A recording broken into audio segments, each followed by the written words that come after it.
right, good morning, February 28th, 2013. Can you believe it? Almost March. I don't know where this year's gone. Hey, good morning. I already said that, didn't I?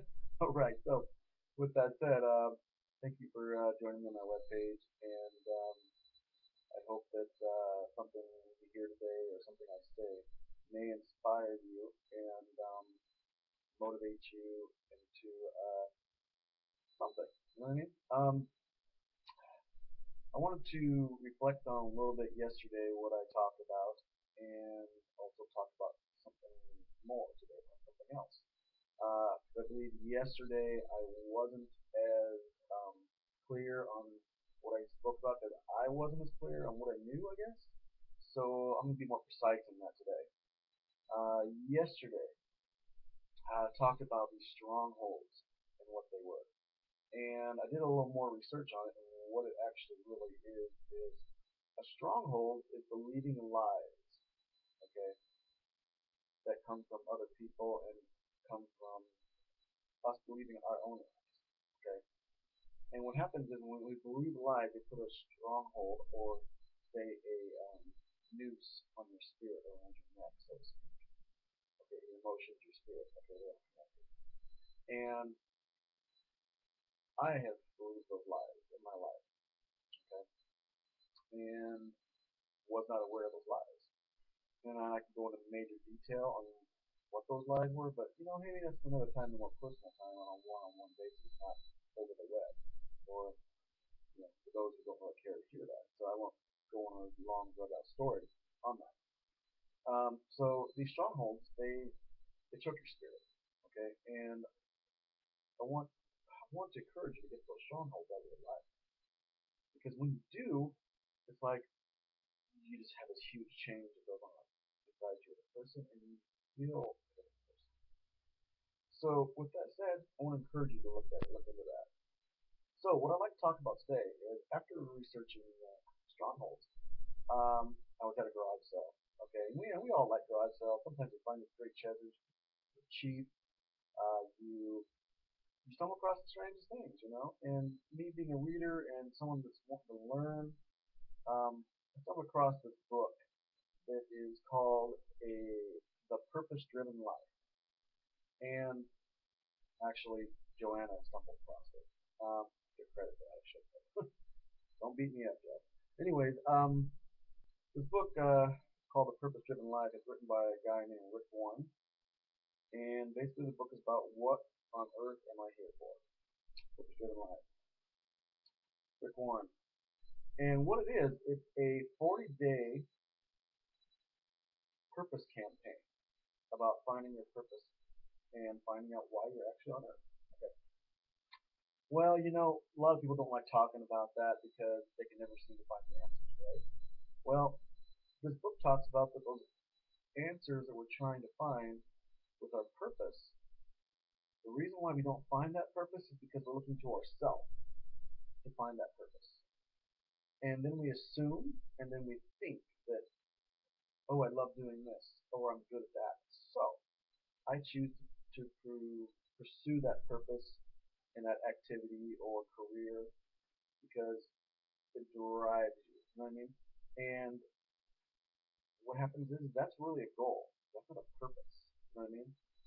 Um, they're two different things. So it's like this book is a 40-day campaign where you read one chapter a day, and it helps you do all those things.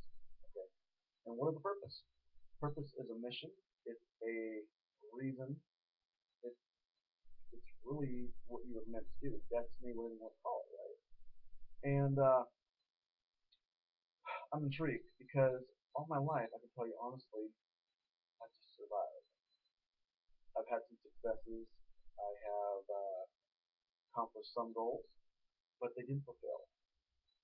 And it's proven fact in our society that many people who are successful, superstars, athletes, musicians, um, all alike, okay, many of them committed suicide. Okay, so there was a reason why they did. Okay, maybe it's because they didn't really have their purpose. Maybe it was because they were empty. Maybe, right?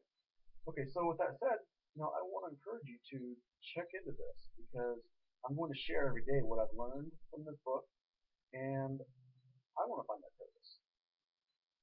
And maybe you too can get involved in this because I think that if more people found their purpose in life, I think things would change, not only for yourself as a person, but for others.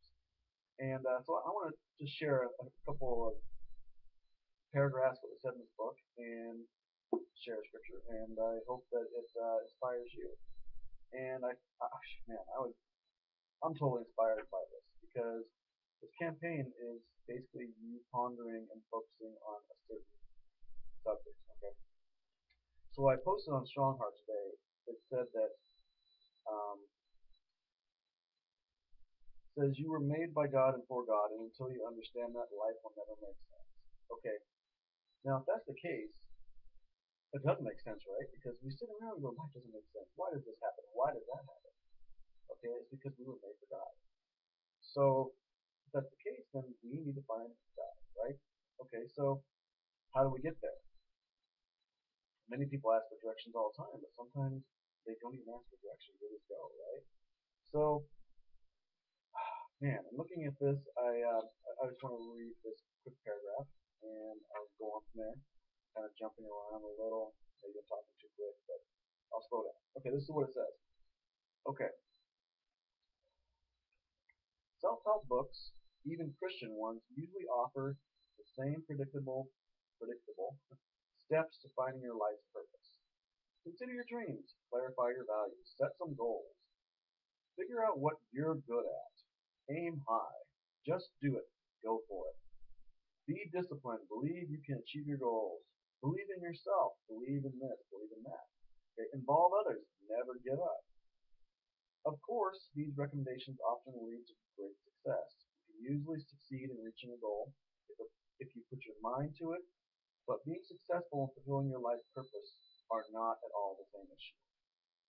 You can reach all your personal goals, become a raving success by world standard, and still miss the purpose for which God created you. You need more than self-help advice. The Bible says self-help is no help at all. Self-sacrifice is the way, my way to finding yourself and your true self. Okay, this book is not a self-help book. It is not about finding the right career, achieving your dreams, or planning your life. It is not about how to cram more activities into an overloaded schedule.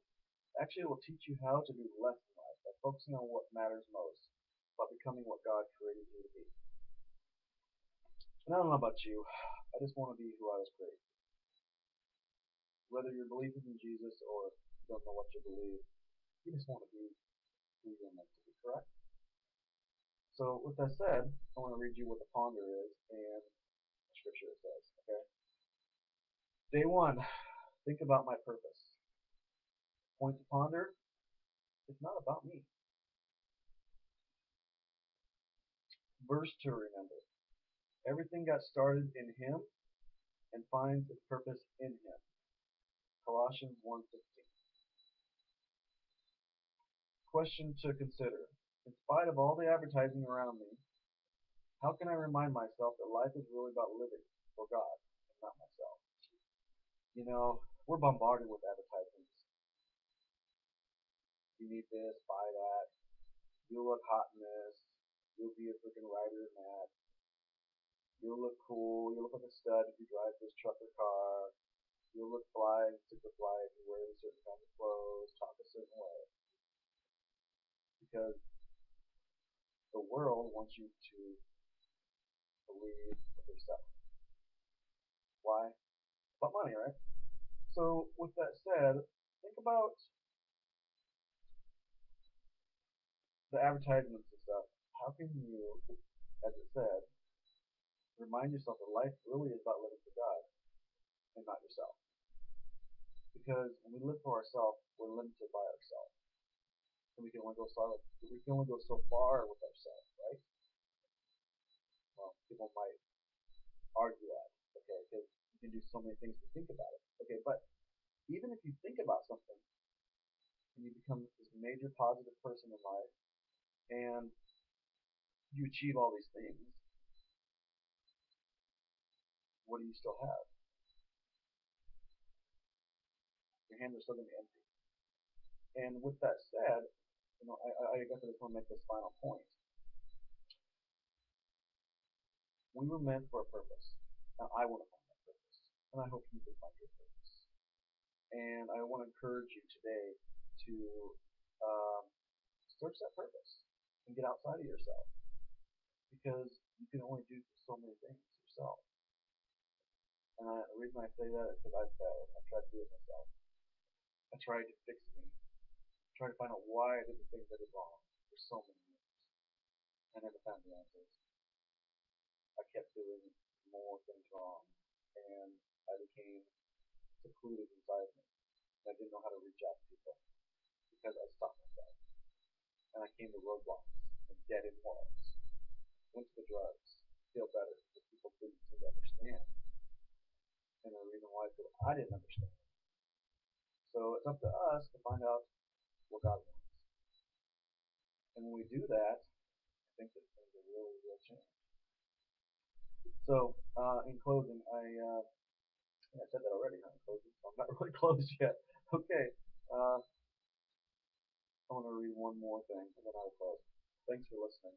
Being patient with me. Um, let's go.